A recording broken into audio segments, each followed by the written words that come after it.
Good to go. Approval of the minutes dated May 8th, 2023. I'll move to approve the minutes. Second. Any discussion? Nothing? You're sure? I'm sure. All right. That's awesome. Minutes are, and so all those in favor? Aye. All right, motion passes. Can we do roll call? Yeah. You know, I noted it. Yep. Let's see. Okay. Any appearances this evening? We have maybe one. For something not on the agenda. Yeah. You're here for the signage application, is that correct, sir? Yeah, for 5 Yes. Okay. Great. So no appearances? Got a couple on Zoom. Anybody on Zoom that is not associated with an application? I think we're good. All right. Unfinished business. Public hearing on request by Monona Grove School District for approval of lighting and landscaping plans as conditioned in the approved zoning permit for parking lot and playground improvements at 5301 Monona Drive. Case number 2018-2022. I believe we have Jeff Carr online that's going to talk to this briefly. Is that correct? I can hear him in there, but not here. You can hear him in the control room. Yeah. Should I tell her that we can't hear him? Let's see. He looks like he's doing something Yeah. with Oh, settings. Sorry, 1 second. We're having audio challenges in the room here.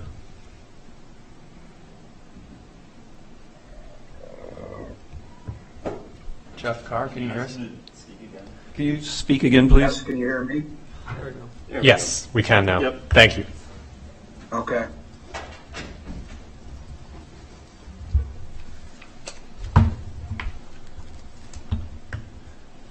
If you could just briefly run through the materials that were submitted and just sort of introduce the application, that would be great.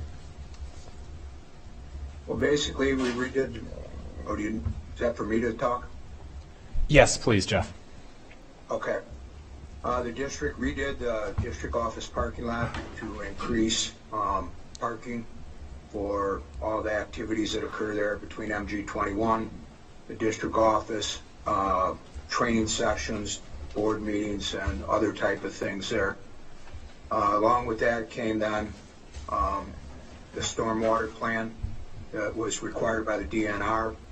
We complied with that, put in 2 catch basins and drainage for those areas.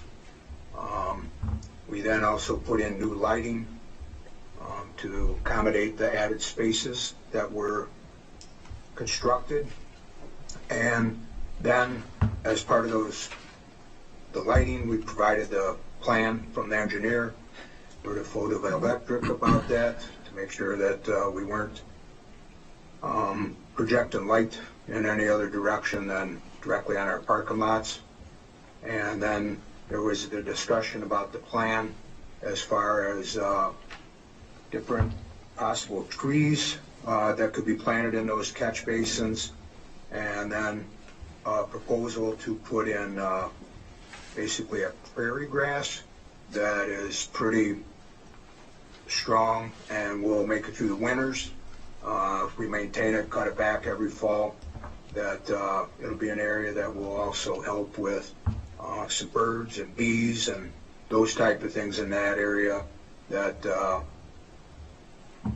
we probably replaced because of the added asphalt. So we provided a little additional habitat in regards to that. And that'll all be done as part of a project for the students at MG21 who have been working on that. And the actual planning would not take place until the fall, so that we know that that's going to grow and we don't end up losing it and not getting it coming back by next spring.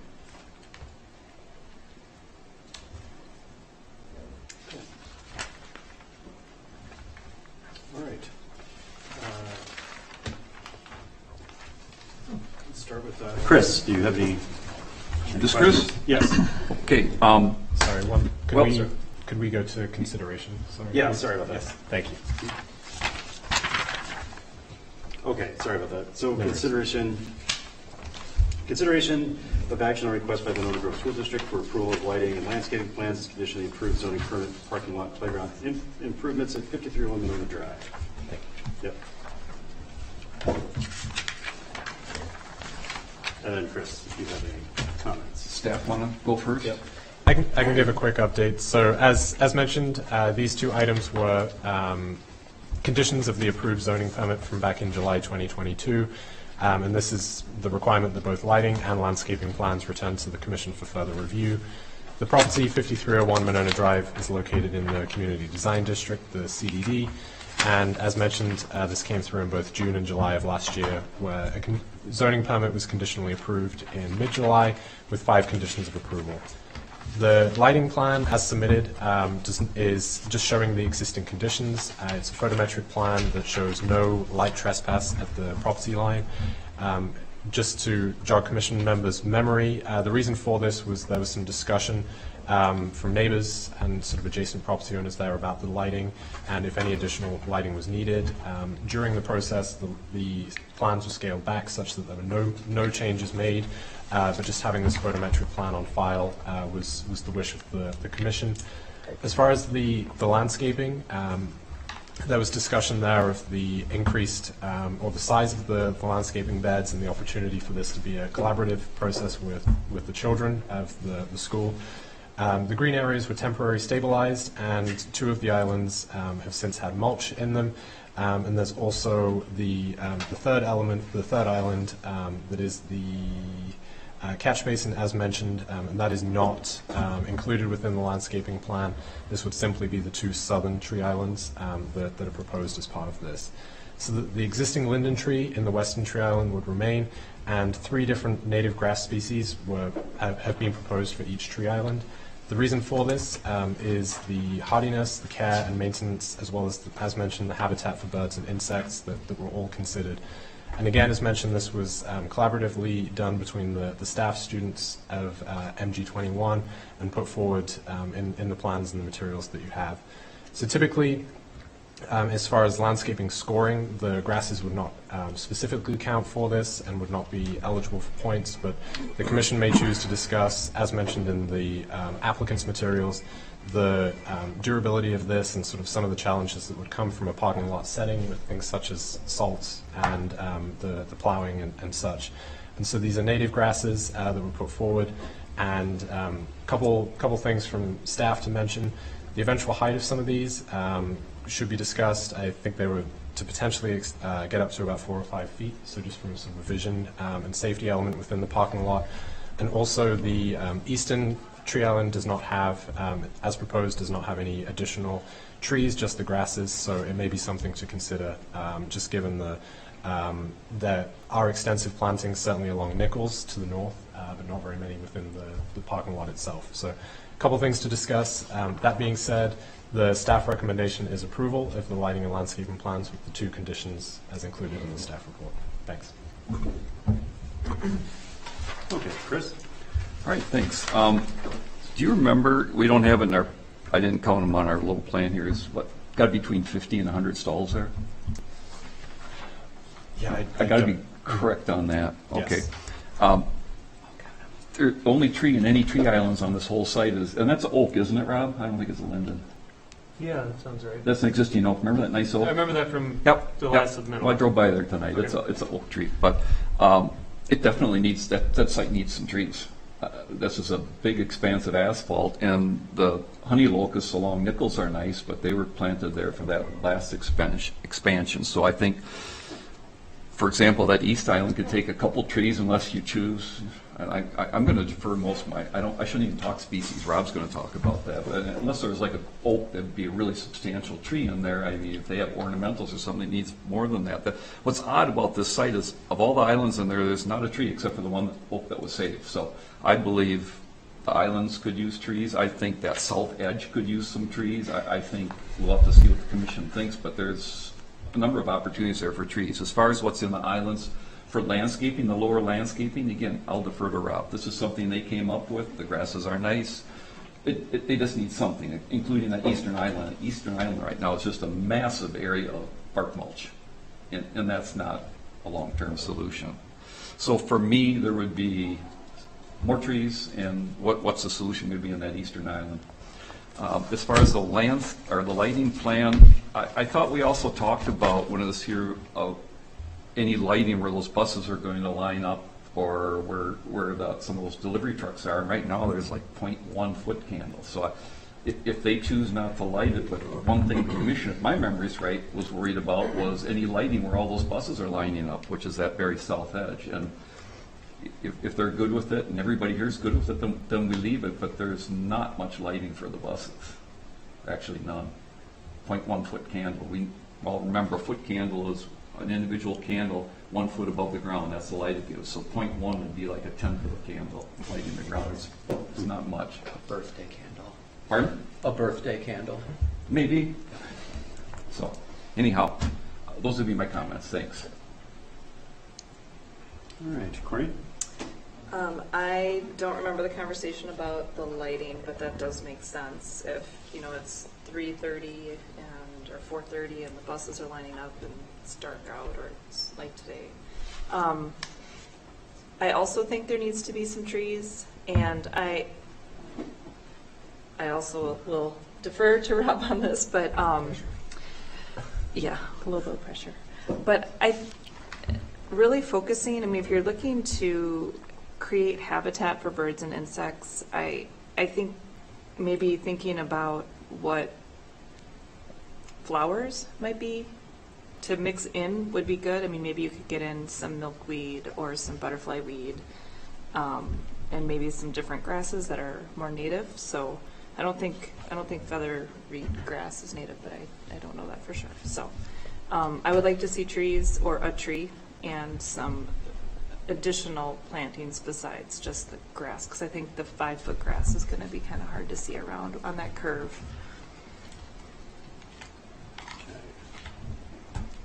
And Chris? I would also like to see more trees. I've been in we've all been in parking lots where there are just no trees, and it's really sad and hot. So I think it would be great to add some more trees, and I agree with Chris, number one, that a 0.1 foot candle while you're waiting for the bus is probably inadequate. So I'm basically just echoing those two things. And Rob? So I have a couple of questions, a couple of comments. I agree. I think there's opportunities to add trees on the site, whether it be on the back of curb or in the islands. And I think the islands has plenty of room. And I still think you can achieve kind of the planting plan concept. This isn't a true planting plan. It's kind of more of an idea. So regarding that, did you have an idea as far as what type of nursery stock you're going to use for this? Is this going to be plug planting? Because it's quite a large area. And then also spacing, if you are going to do plugs or container grown. And then, well, yeah, let's start with that question. Do you have a plan? Yes, let me make a few comments on this. I understand the trees, and we're willing to consider that.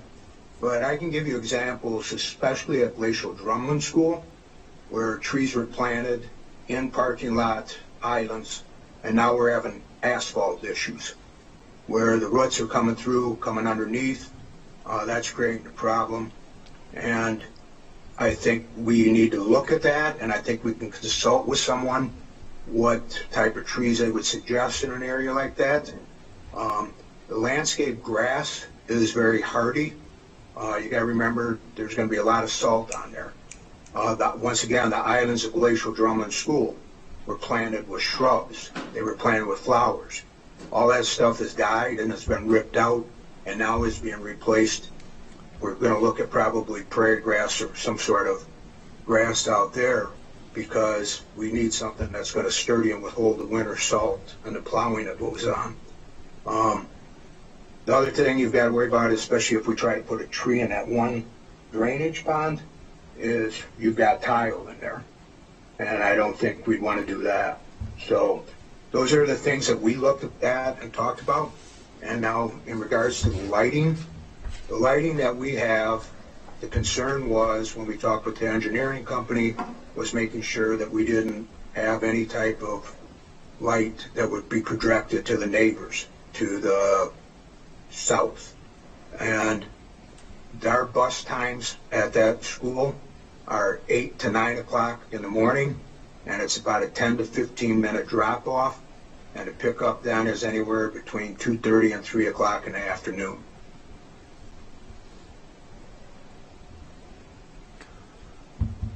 Okay. I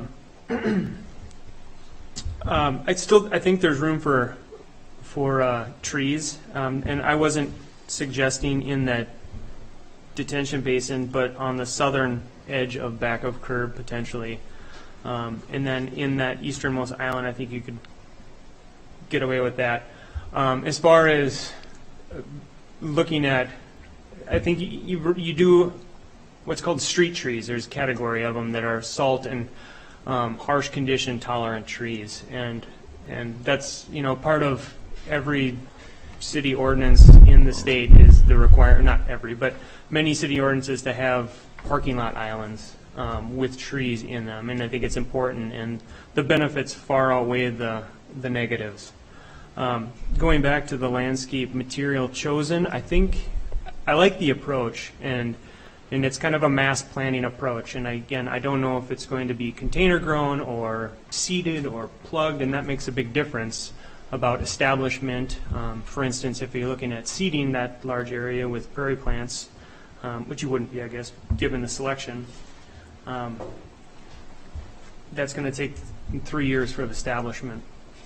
And I like that approach. I love this idea of having a mass planting of native plants, and I think Corrine hit it on the head, is that we should focus on natives and maybe get rid of the feather reed grass and the purple, the pink muhly grass. That's native, but not to Wisconsin as far as I know. I think there's a lot of native species to choose from, and I think mixing in some forbs, like Corrine said, it will provide added wildlife benefit, diversity, interest to those landscape areas, and it's a type of landscaping I would frankly like to see more of throughout Monona and all of Dane County.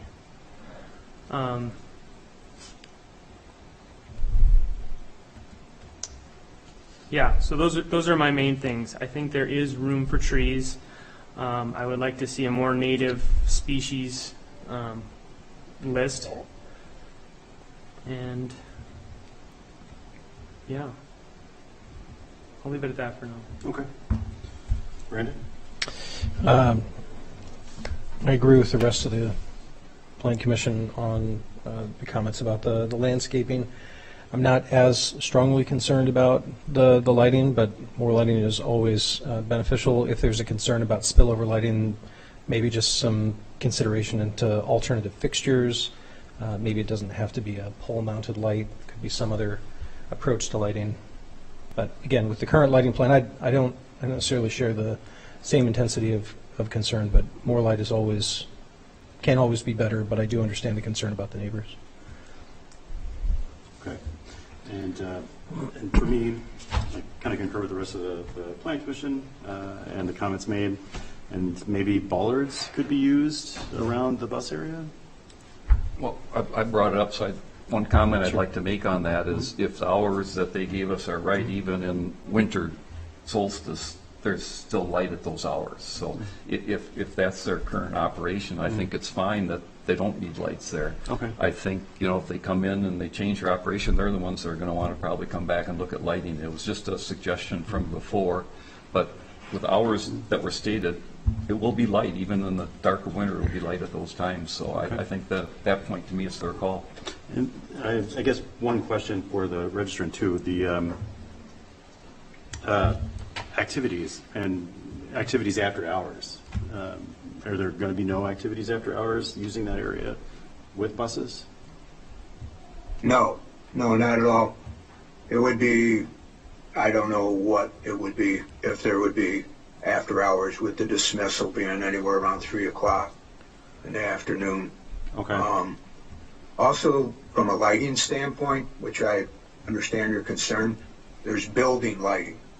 So there's building lighting on the outside walls and at the entrances to the district office and to MG21. So you're picking up lighting off of that too, along with what you have in the parking lot. And just to be clear, that's not factored into the current photometric? I don't know how they did that. I'm sure it probably was calculated in, because our concern, like I said, our number one concern was not affecting the neighbors. And I'm sure our engineering company looked at it in the big picture. They deal with schools a lot, and they deal with the district here over the last 7 years on different parking lot projects. So I trust their judgment when we voice the concern of not infringing on the neighbors, whether they be, you know, on Nichols Road or the people on the backside of our property. Robert? To answer your question, I highly doubt that any wall pack lighting is included here. I can see, yeah, you can see the fixtures that are indicated that are included in the photometric. It's only the pole lights. Yeah, sometimes they would do that, but they usually don't have that information of the specs of those lights. But I also wanted to comment on the overall planting scheme. I think the scheme of having the taller species towards the middle of the island would work, but yeah, creating that drift, and that's where kind of a more formalized planting plan, even if it's, you know, amoebas drawn onto these areas to give us an idea of where these occur, it would be helpful. Well, this plan, just to give you a little background on it and how they came up with this species, was done by the students and staff. So I think we can adjust accordingly. And I think it's definitely a learning project for them. So if we do make adjustments, I think it's a situation that they'll learn from that. And we can definitely include our engineering people with that and, you know, work with them to get the appropriate things. But what was presented to you was a result of the students and the staff of what they came up with, their projected plan. Okay. Anyone else have anything further? Chris? Well, I have the question that's in everybody's mind, what do we do tonight? I love the fact that this is educational. I don't love the fact that we're saying it's not up to our standards, but that it's part of life, where you might come up with a plan that you think is awesome and it doesn't meet the standards. So I think what was said about it being an educational opportunity for them to learn and grow from it is spot on. But at that point, then, I would suggest, I don't suppose most of them are in school this summer, that perhaps they can just leave it temporary for now and come back to us in the fall and take this as a learning opportunity, take our comments and come back to us, give them some time period in the fall where they could take our comments, sort through them, talk about them, and come back with another plan. It would be a great life experience just to see how things work. Mm-hmm. Anyone else? No. No? Well, then at that point, Doug, what would you like to see? How about an action that we postpone the time that they have to submit this till, what date, is this one of the teachers that we have online here, or who do we have? No, I'm the facilities. Okay, I should know that. Yeah. What do you think, knowing the school schedule, what do you think would work with them? I love your idea, having the students that help do this come, at least some of them that will be there, come back with their teachers and work on this. What would be a timeline that would work, you feel would work for that? Well, I think if, you know, whatever's decided tonight, I mean, school's already out, but that will give them some, I mean, we weren't going to do anything till the fall anyways. So, Right. I will just tell you, with the interaction I had with them up to this point, it took them a little while. I think that we can ask them to further develop this and research it, but you're going to be talking about starting, you know, around Labor Day, and I can't really speak for them, but I think we know that we've got to get something planted in there probably by mid-October to November. And like I said, I don't want to speak for them. I think that's a good target, but then again, I'm not a teacher, so I don't know how their planning would go. But I would hope that I could encourage them that they came in with a good plan. It just needs to be modified and take your comments, and we direct them to looking at more native prairie grasses, and then let them research that. Let them research what would be native to Wisconsin. And, you know, hopefully that will be enough that will bide the time so that we can do it in a timely manner and make sure we don't have to wait another year like what we did to this point. Go ahead. May I respond? Yeah. Okay, I would agree with virtually everything you said. I think this is a learning opportunity for the students. It might also be for the teachers. When they come back in the fall, and they may have to alter a plan, a lesson plan, and say, whoa, we have an emergency here. We have to take this up. And that's real life, too. These things happen all the time. So I agree with what you said. So if we we extended this till the end of September for you to come back and get an approval, that would allow you a month or most of a month to take the students, do some research, let them come back with a plan, and that's still, once it gets approved, gives you time to order material and get it in place. Would that make sense? Because when I talked before about this, I saw a lot of heads nodding yes on the commission that we would love for this to be an educational opportunity. We were excited about it when you proposed it before, and I believe we still are, from what I can see from the rest of the commission. So how's that sound to you? Sounds good to me. Yeah, I think that's doable from the school standpoint. The one thing, and I don't know this, and I don't know if it seems to be everything that I deal with is what is the lead time on getting things. And I would hope that, you know, the type of grasses that we would get, and I agree, I don't think we want to seed this. I think we want to use plugs, and that was kind of the intent to begin with.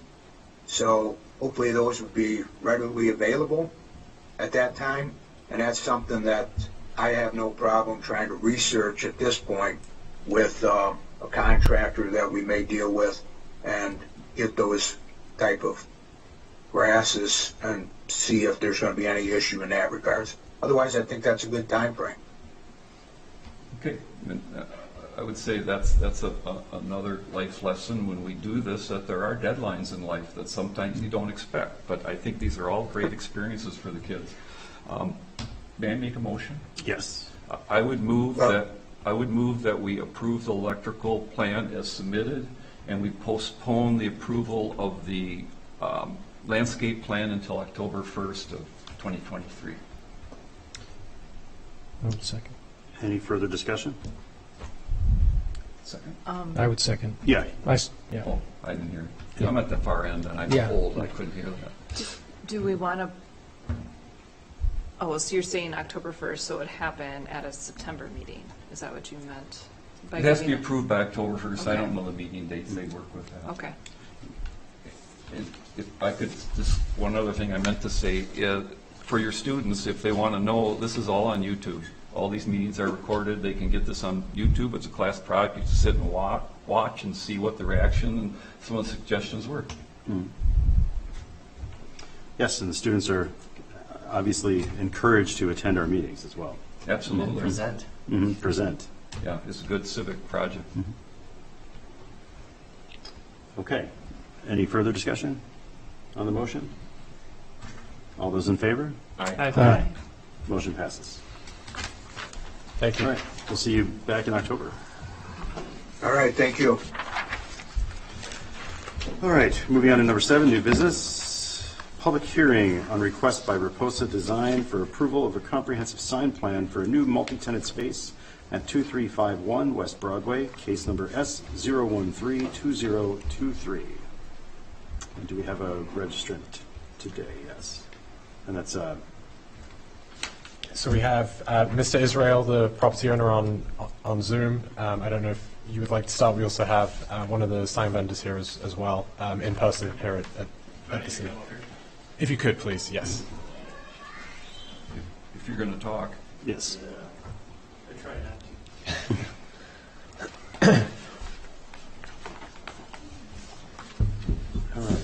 And who would like to begin? Mr. Israel or? Trying. Can you hear me? Yes. Yeah. We own the property over Southtown Mall LLC. Hobby Lobby moved out about a year and a half ago. Since that time, we have released space to Michael's Arts and Crafts and Five Below. And we have a small space that's still vacant of the Hobby Lobby space, will be about another 3,500 to 5,000 square feet, depending on how deep the space goes. What we're trying to do is get the signage. We had one big sign up there for Hobby Lobby. Now we're going to have 3 signs on the facade and 3 signs on the back of the building facing the Beltline.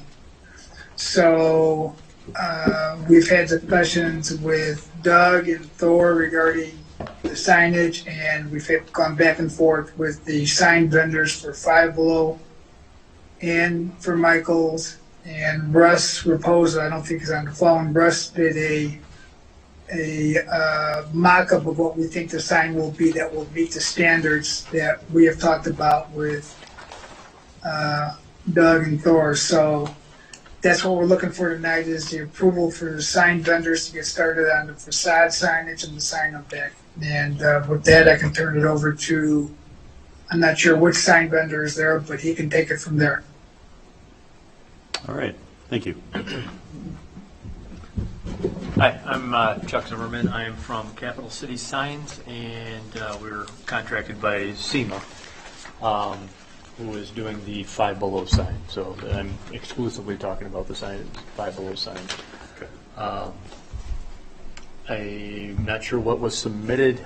They did all the submitting from the national aspect, and asked me to come in here and ask questions or present the sign, but I'm not sure how it was presented. So I have a multi-page packet that was emailed to me. I assume that's what you have as well. Was this it? Yes, it's in there as well. Oh yeah, that's.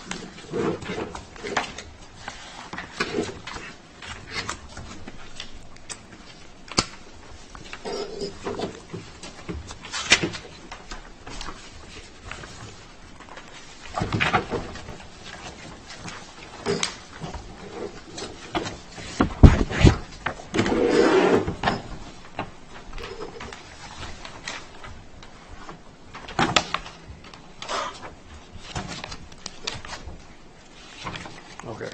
Yeah, those are the same pick that I have as well.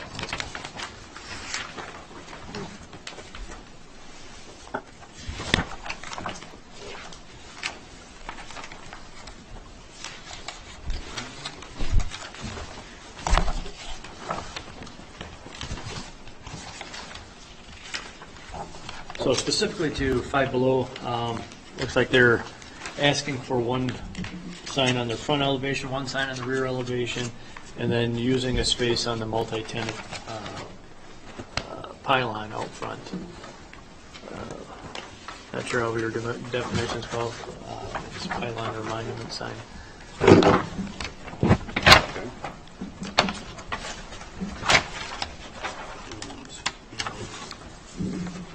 Michael's is asking for the same thing as well. One sign in front, one sign in back, and one sign on the monument sign. The whole purpose of this meeting was to try and get the square footage, which would be of the signs, be pretty equal or close to, maybe a little bit larger than with the sign that Hobby Lobby had.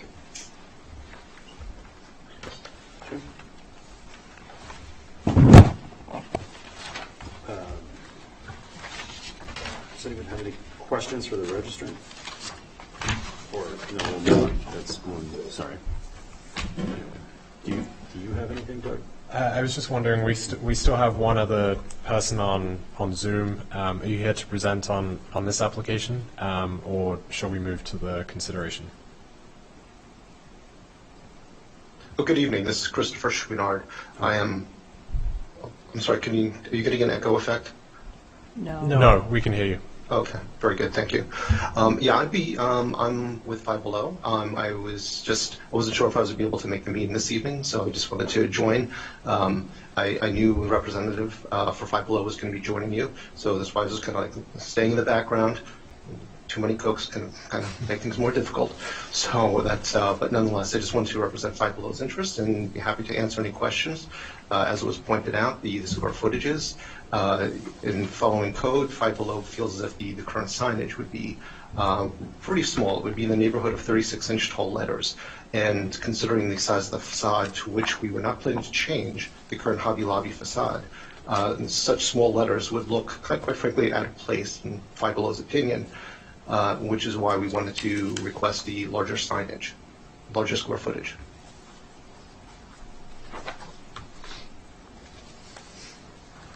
Thanks. All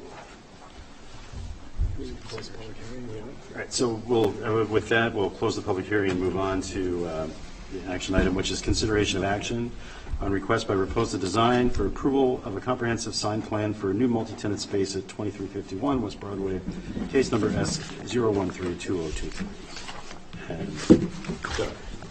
Thank you. So, as mentioned here, the request this evening is for a comprehensive sign plan for the 3 tenant spaces at the former Hobby Lobby space located at 2351 West Broadway at Southtown Mall.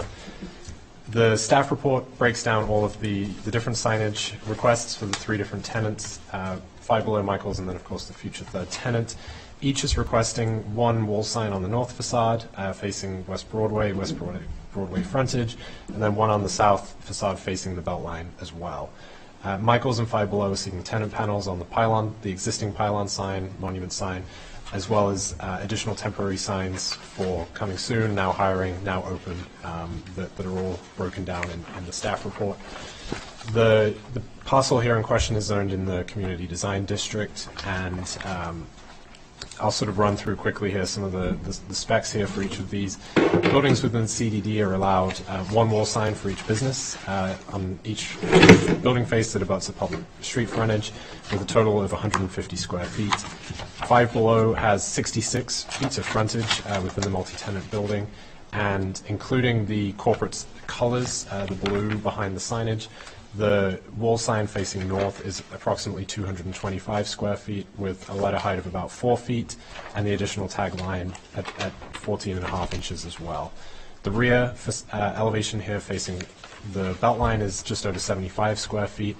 Again, LED channel letters with a backup panel, and so cumulatively just over 300 square feet of wall signage proposed. Michaels has the largest of the 3 facades at 96 feet of frontage, and the ladder height here is 6 feet, and the total square footage will be 135 square feet. Please note that there is a white painted facade behind this sign that has not been included and is deemed an architectural element. Staff did go back and look at the approvals for the floor and decor at Southtown Mall, just a couple spaces to the just down from these. And that was approved in June of 2021, which also had a white portion and was not part of the calculation. The Michaels also has a rear-facing sign on the south side facing the Beltline that's just over 46 square feet, and cumulatively these are around 182 square feet. Again, a placeholder has been put in for the 35-foot frontage of the third space, as the applicant mentioned, between 3,500 and 5,000 square feet. And each of these wall signs would be just under 39 square feet. Staff recommended putting these in just to sort of give a sense of what would be there, and were that applicants come in with just these signs with letters with that sort of height, that dimension, it would be something that could potentially be reviewed administratively. Were they to come in with additional signage, it would again necessitate Plan Commission review. A couple other comparisons were put in here, just for reference, including the Planet Fitness as well as the floor and decor, just to allow for some comparisons there, both in the heights as well as the total square footage. One that's a little different here is the Five Below also requests a suspended pedestrian sign sort of under the canopy, 5 square feet, non-illuminated, and I believe that would be facing east-west, sort of as you're walking through the center, right, to be able to identify it. That is nothing else is proposed for either Michaels or for the third tenant. The pylon sign, the multi-tenant sign that is closest to the West Broadway frontage, the specifications do differ between the different applicants here, and staff did look at the previous approvals from September 2009, and that's where those dimensions come from within the staff report, just for consistency. And just to point out, as proposed, the plans do not propose to change the sign. It would just simply be the panel themselves. The one thing of note here is that the top portion, previously delineating Southtown, just for the mall itself, is proposed to go to Michaels. So the slightly larger panel would go to Michaels, and that is the tenant with the largest frontage of the three. And Five Below would take the former Hobby Lobby space, with the third tenant not receiving a panel sign for this. Moving to the temporary signage, these would be requested to sort of have a fixed duration or recommended to have a fixed duration by city staff. These would include banner signs that would be on the building. A couple of these are reversible, sort of as elements go from coming soon to now open. Dimensions are included in the staff report. And again, board signs, also proposed temporary board signs that would be closest to the pylon sign, closest to the Broadway frontage. Five Below proposes to be closest to that tenant sign. Please note the Michaels sign, as proposed, is located on Floor and Decor property and would need to be moved. It's sort of further to the east there and would need to be moved, so it's on property owned by Mr. Israel rather than on the Floor and Decor parcel. It does need to be located on site. Having run through all that, the Commission should discuss the request. If the exceptions are warranted, they may choose to condition any approval. The approval is, if that is the case, an approval is included in the staff report with suggested findings of fact as well as conditions of approval. Thank you. Okay. Thank you, Doug. We'll move on to Commission comments. We'll start with Brandon, come down the other side. No, I don't have any comments. They look like pretty straightforward signs. I've seen these signs as well at some of their other business locations. Seems fine to me. Robert? Well, generally speaking, I think all of the facade signage, the front facade and the rear facade signages are appropriate, albeit over the maximums. There's been plenty of precedent of allowing scaled enlargements of signs as long as it makes sense to the scale of the building. I don't have a problem with that. I don't recall seeing board signs coming through or getting any sort of approval in the past, and maybe some others on the Commission can refresh my memory, but I don't think there's a precedent set to allow that, and it's not allowed under our current ordinance. And then also the under canopy sign as well. I don't know if there's a need for that with the limited store frontages on this facility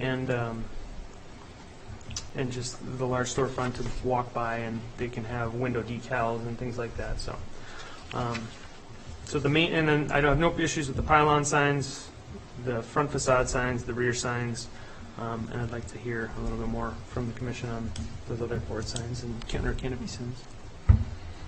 Chris Conrad? I'm fine with all of this. I think staff did a really good job with the findings of fact and the conditions of approval. Frankly, I'm not too concerned about the temporary signs. So, yeah, I'm good. Corey? I think the frontage signs look fine. I don't have any problems with that. I have the same questions as Rob.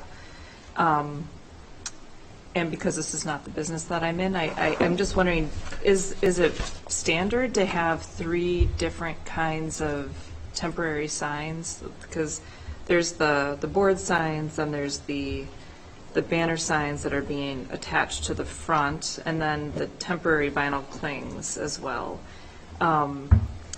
So that, I want these businesses to be successful, so I guess I'm just curious if this is how Like, is this how you drive applications? Does this really? It depends on the property. This is a huge property. Where that front pylon sign is a long ways away from the space where they're occupying. So if you put a sign out there, you can't see where the store is going into. So that's what Five Below wants to have their board sign out by the pylon. And then when you pull into the space, they're proposing a banner. First a coming soon, and then a now open. It's the same banner, just flips over. And it depends on the property. We did one in Johnson Creek, and they only had the board sign. We did one in Greenway Station. They had the board sign, they had a banner, but they were, again, where they put the board sign was a long ways away from the actual building. Okay.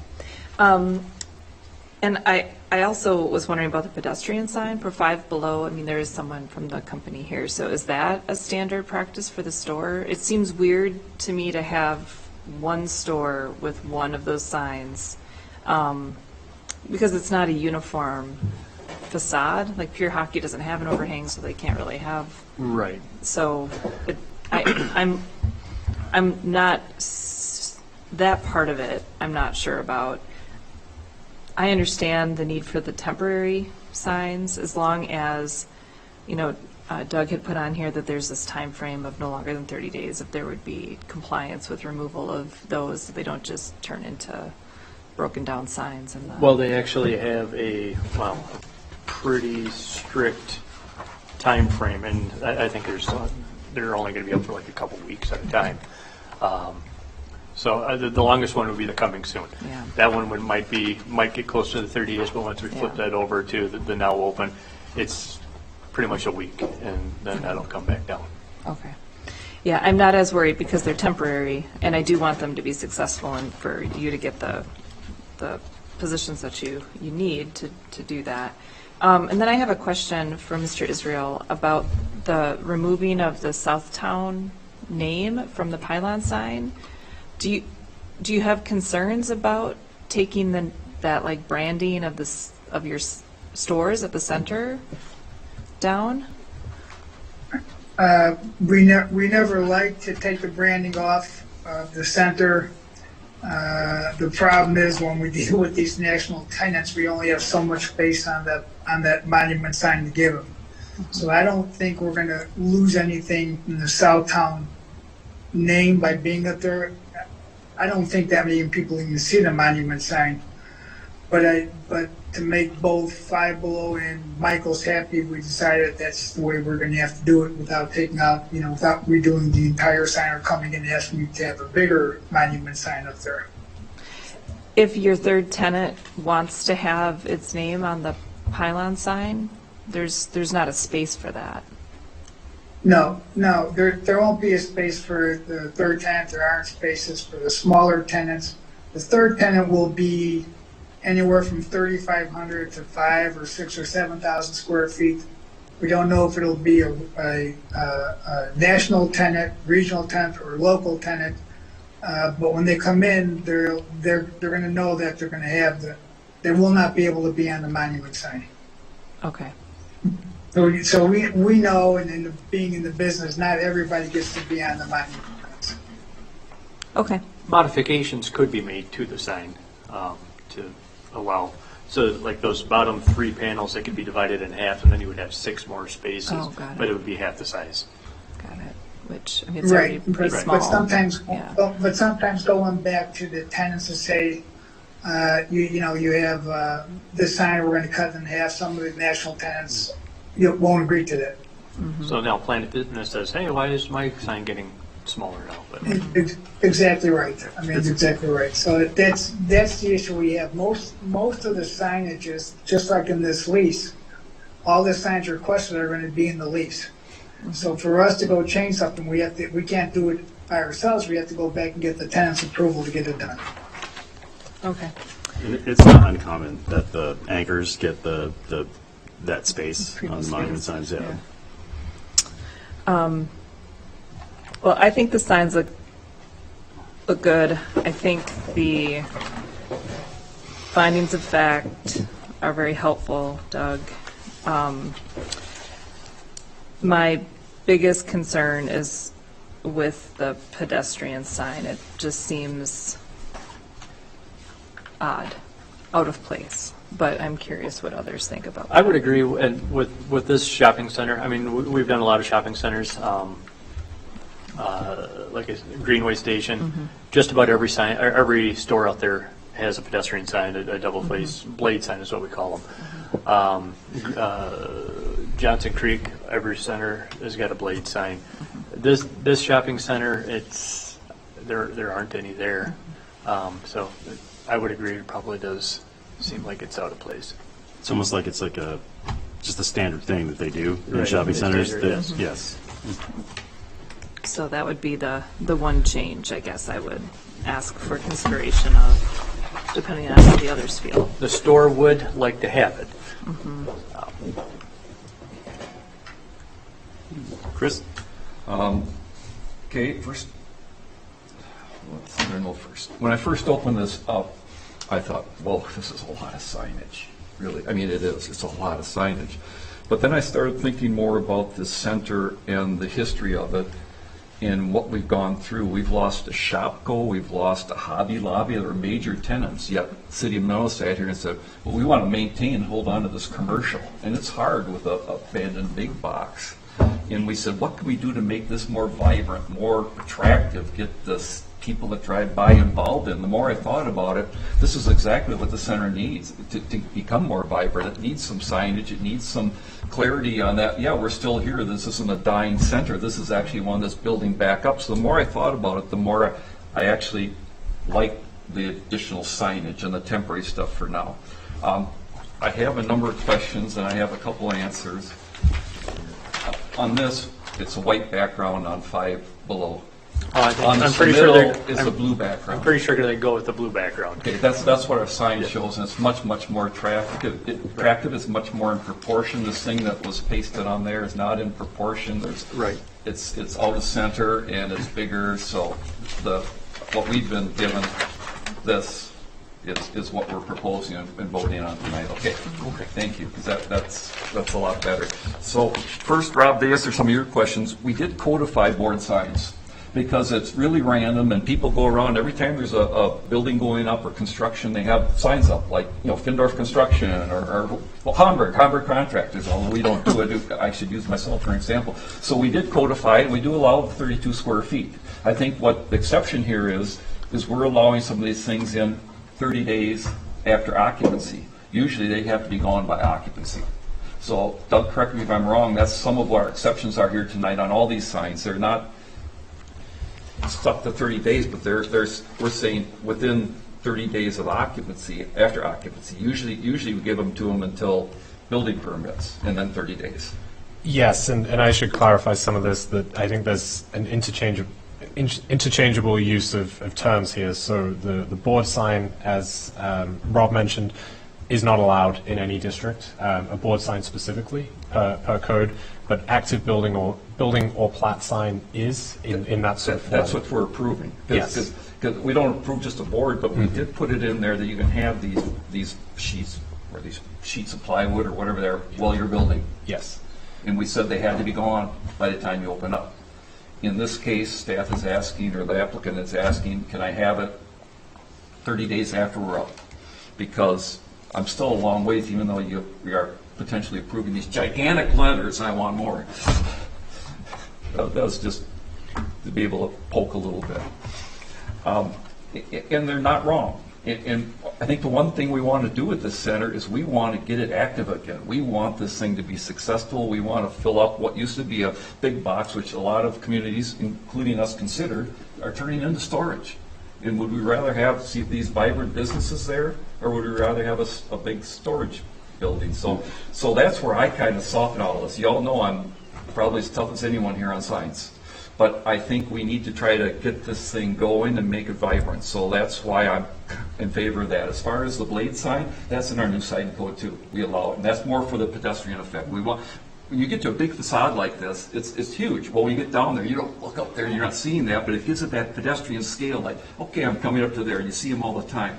If they're only one, is it going to look a little funny? Maybe, but you know what I hope maybe Five Below says, oh, we should have one. Maybe that third tenant might say, oh, we should have one, because it makes it feel more intimate. It makes it feel like it's a shopping center instead of all these individual businesses. So for that reason, I'm in favor of allowing it, and it is, again, Doug, it's in our sign code. Correct. So it is an allowable sign to have. And if we're questioning their judgment, if Five Below says they want it and it's a allowable sign, I think it gives us pedestrian scale again. So I'm tending towards saying, yeah, this is good. This is anything we can do to make this feel more like a center and more like, hey, I stopped at Michael's, but then I'm going to go to Five Below, or I stopped at Floor & Decor and I want to go to Five Below. You know, I think that's a good thing. The pylon sign maybe gives me a little heartburn because it was really important to the commission that we kept the branding of Southtown there. And, you know, the one thing we said when we redid that pylon sign is we still want Southtown up there. It's a big one. That's why it was allowed a bigger space, because it was branded as Southtown. But I also agree with the applicant. It is difficult to get national businesses like this. They are tough negotiators. And signage means a lot to them, and for good reason. They don't want to fail. And so if they can get those, what do we got on Broadway, 20,000 vehicles a day, or 15, something like that. If they can get 15, 20,000 vehicles a day viewing that, oh, Michael's is in there. I understand why they want to do it. So I'm kind of disposed to allow them to take off the branding also. As far as what you have on your report, I would like to ask a couple questions. You're finding of fact number 3. I'd like to reword that, because we have a lot of strip malls that are really close to the road, and every one that they divide further and further, you get a bigger and bigger letters. That's to me, that's not a finding of fact. That's something that'll be thrown right back in our face. Because if we've got another multi-tenant building, and we're going to subdivide it, now we need bigger signs, because that's what you did before. So my thought is we would maybe word something around the increase in the cumulative sign of the wall signs is warranted because of the extraordinary overall depth of the building. That's a hard bar to meet for anybody else.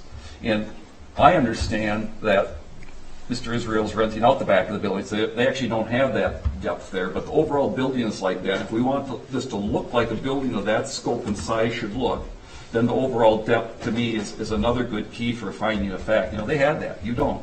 Because a lot of our regular retail spaces are 60, 80 feet deep. I don't know, Mr. Israel, how deep is this building, do you know? It's over 200 feet. That's what I thought. So it's a big difference. And some of these things go back there. And one more question, Mr. Israel, while you're not muted. You do realize that whatever you've sectioned it off for in the back, whatever business that is, won't be eligible for signs on the front of this building? Yes, that's fine. Okay, because we're getting to the point where we're really getting a lot of signage, and it would be extraordinarily confusing for somebody coming there to have a sign on the front of the building for whoever's occupying that back portion. Oh, no, we're not renting out that back portion. Yeah, I understood. I just want to make sure we're really clear on what we're both thinking on how it'll happen. Okay? Right. We are going to lose. We'll have some space in the back that will never be rented. It's in the back of the building. It's just going to be basically dead space back there. Well, maybe you can put your collector cars or something in there. If I had collector cars, I'd put them in there. So. Somebody must. Okay. Yeah. Another one, Doug, on number 5. The white painted facade for Michael's is architectural. I'd like to add the word entry feature, because what it is, it's not just a pretend feature that's been put there to make the sign stand out. It's an entry feature. When you have this whole facade and you've got this beautiful entry, many times it's painted a little different color right there to kind of give you a visual clue on where the main entry is. So if we talk about it, you know, anybody else can come back and say, well, this is an entry feature, right? So it's an architecture, or it's just a feature, but an architectural feature, I meant to say, but an architectural entry feature. You follow where my logic is on this? I do, yes. Okay, because what they're doing, and what that was already up there, is to say, hey, recognize this is a main entry point. It's not the regular normal facade. And then the last question I had would be on condition of approval number 4. That's a temporary sign. And I know we require all our signage to be on premises, but if he has an agreement with Floor and Decor so he can throw his temporary sign up on their property for this limited amount of time, do we care? Not if we have approval. Right. I know it would not be normal. You need approval through here, but I think this is a temporary sign we're talking about. I don't know if the owner has their approval, but if he can get their approval and declutter his construction site, and the other thing they might have during construction, they may or may not have fencing there that might block something. So if he can declutter his construction site with the owner's approval, you can't put a sign on somebody else's property without their approval, then maybe we leave it up to him. If everybody agrees with that, I don't know. If it was a permanent sign, we'd have a lot to say about it. But on a temporary sign, I think that works. I'm just rereading and thinking about possibly sort of clarifying instead of board, again, just because they are specifically not allowed within the ordinance to temporary construction sign. Anywhere it says board within this to potentially adjust to temporary construction or I something. think that would be wholly appropriate because we do have that in our ordinance. And I think that would make a lot more sense that our exceptions are that we're allowing them to stay a little longer. We're putting maybe verbiage on it that isn't standard for a construction sign, right?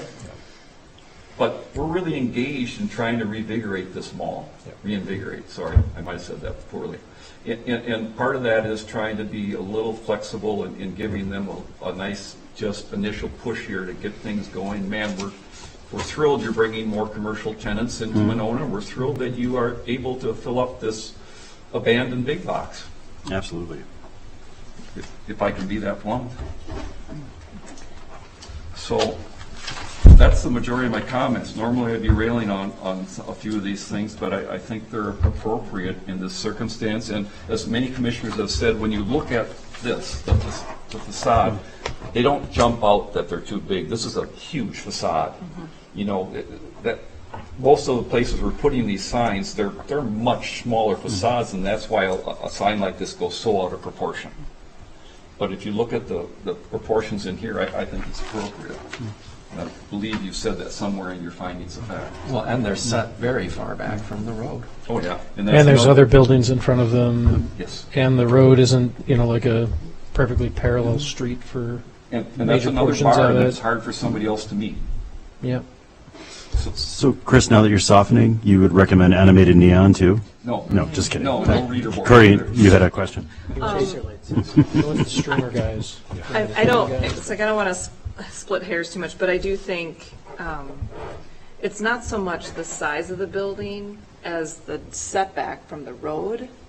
To me, that is the finding of fact. So I'm wondering if, you said something about the extraordinary size of the building for number 3, but I wonder if it would be more of, number 3, an increase in the cumulative size of the wall signs is warranted given the subdivision of the space and need for wall signs for each. 4 has that size because it's Right. substantial setback from West Broadway. And I was going to say, we could put, and the wall signs is warranted because of the setback, and that would all be 3, and then 4 would just be about the need for identification. I got you. So you'd like to combine 3 and 4 because it's all one kind of It's kind of all one thought, Okay. and then the signage is appropriate, or the need for building identification for both is sort of a separate thought, but maybe it's the same, I don't know.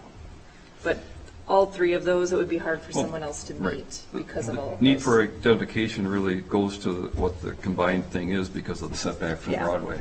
So, I don't know that it's, like I said, the size of the building, but more the, Okay, well, I think the size is important because when you're trying to rent this, it's right now looks like a fairly narrow frontage, but you got to remember the depth these people have to take on. Normally they're taking on 60, maybe 80 feet at the most of depth. These businesses are all taking on much more depth. So it's a much larger occupancy than what it looks like from the street. So I think it does go into it. I like your idea though of combining it to put. Can you work with that, Doug? If we just say it like that, you can work to combine all that? Yes. your magic. Well, I think it's a good idea because it all goes to the size and the setback. I don't mind that at all. Okay. Any further discussion? Chris, would you like to make a motion? Yes, I would love to. Move approval of findings of fact 1 and 2 as written by staff. Finding of fact 3 and 4 rewritten per our discussion tonight into one condition, or finding of fact. Finding of fact 5, insert entry before feature. And the rest of the findings of fact 6 through 8 as written. Conditions 1 through 3 as written by staff.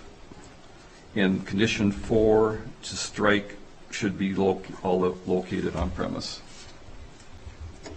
Doug, you have all that? Yes. Okay. Is there a second? Yes, I second. Any further discussion? Just, I want to be clear, so I left that in there. We're allowing all these signs to set up 30 days after occupancy. But that gives them some juice for a grand opening, and you know what, they might look at it and say, these, you know, we've got some really nice signage. These don't really go with the rest of our signage. The owner, or each individual retailer, might choose to take them out. They don't have to leave them. I might suggest that leaving them up where you have a grand opening may work, may not. But we've given them that option to try to, in this case, give a shot in the arm to this center. Did you address 5, 6, and 7 then? 5, 6, and 7. No, I addressed 5, and then 6, 7, and 8 are as written. Yep. Okay. That's how I worded it. 5, we just modified it to show that it's architectural entry feature. Okay, so we have a second. All those in favor? Aye. Aye. And motion is approved. Thank you. Thank you all. Thanks. Thank you, Mr. Israel. Thank you. Thank you. All right, and there we go. And so, reports of staff and commission members. Staff report regarding status of development project proposals. Thank you. Combining numbers 1 and 2 here, upcoming items and economic development, the revised plans for the Bloom on Monona Drive. I received those, and they will be coming forward at the next meeting. So that'll be June 26th. So had a couple of discussions with the project team there, and that'll be coming forward, as will some new signage over at Yahara Terrace for a State Farm agent that's moved in there. So a couple changes, possibly to the CSP. If I may just kind of jump through these. The updates discussion on sustainability efforts, I just wanted to highlight a meeting that was had last week, both with Aldo Rademacher as well as Assistant Planner Jepson, just regarding the Green Tier Legacy community scoring and sort of the responsibilities the city has from a sustainability perspective. It was a department head meeting, and there was discussion of the city's sustainability plan, metrics and targets for each department. There have been meetings with different department heads, just in terms of what can be done, what is being done, and ways that can be recognized within this new scoring framework as well. So the planning department is upcoming, but I know they've already met with Public Works, with both police and fire departments as well. And so it was good to have them in front of us, be reminded of a few of those things, and just pick that up again. So just wanted to make mention of that to you all. Thanks. Can I comment on that?